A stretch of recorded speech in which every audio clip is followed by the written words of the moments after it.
Hi everyone, in front of me I've got Motorola Moto E15 and let me share with you how to allow unknown sources on this device.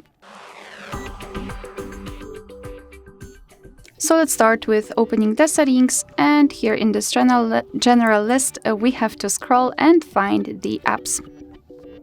Now let's scroll and find special app access and localize install unknown apps.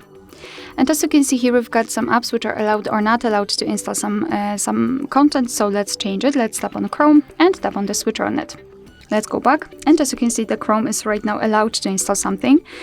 Be aware, because you're doing it on your own responsibility. Some third-party apps aren't verified by the developer, so you may put your data and actually whole device at risk, so remember about that and choose the apps wisely.